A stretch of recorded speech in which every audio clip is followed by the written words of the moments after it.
இன்று காங்கிரஸ் பேரியக்கத்தின் சார்பாக வடசென்னை மேற்கு மாவட்டத்தின் சார்பாக வட்டாரம் முழுவதும் நகரம் முழுவதும் ஒரு மத நல்லிணக்க நடைப்பயணத்தை மேற்கொண்டிருக்கிறோம்.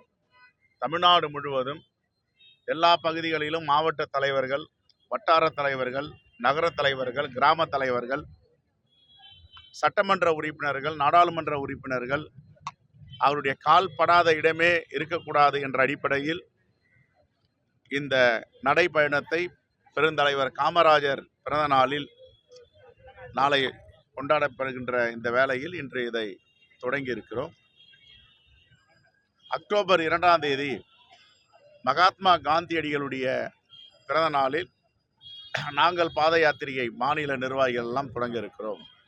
இந்த பாத யாத்திரை என்பது காரில் செல்வதல்ல, நடந்துவிட்டு கொஞ்ச தூரம் சென்று நகரங்களிலே நடந்து மகிழ்வுந்தில் ஏறும் நடைப்பயணம் அல்ல, உண்மையான நடைப்பயணம், மத நல்லிணக்கத்தை ஏற்படுத்துகின்ற நடைப்பயணம், அன்பை வைக்கின்ற நடைப்பயணம், போதைப் பொருளை ஒழிக்க வேண்டும், இளைய தலைமுறைகள் பாதிக்கப்படுகிறார்கள் என்பதை விழிப்புணர்வு பிரச்சார நடைப்பயணம், தமிழ்நாட்டை பாதுகாப்பான மாநிலமாகவும் தமிழ்நாட்டில் பாசிச சக்திகளுக்கு இடமில்லாத மாநிலங்களாகவும் ஒரு விழிப்புணர்வை ஏற்படுத்துகின்ற நடைப்பயணம். இந்த நடைப்பயணம் என்பது முடியும் பொழுது பல செய்திகளை தமிழ்நாட்டு மக்களுக்கு கொண்டு செல்லும்.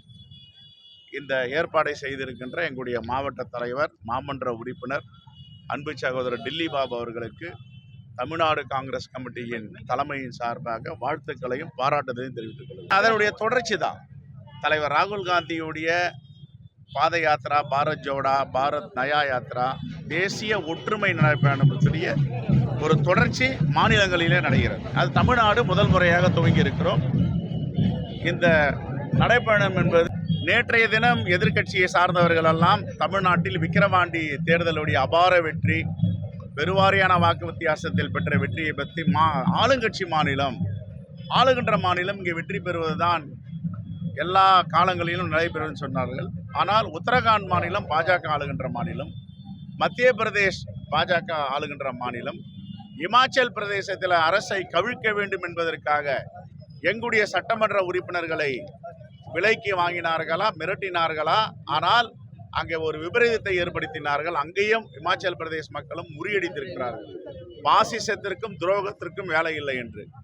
ஆகவே இனிவரும் காலங்களில் இந்தியா கூட்டணி தான் எல்லா மாநில தேர்தலிலும் பொது தேர்தலிலும் வெற்றி பெறும் என்பதற்கு இது ஒரு முன்னோட்டம். பாதகம் செய்பவரை கண்டால் நாம் பயங்கொள்ளலாகாது பாப்பா, மோதி மிதித்து விடு பாப்பா, அவர் முகத்தில் உமிழ்ந்து விடு பாப்பா.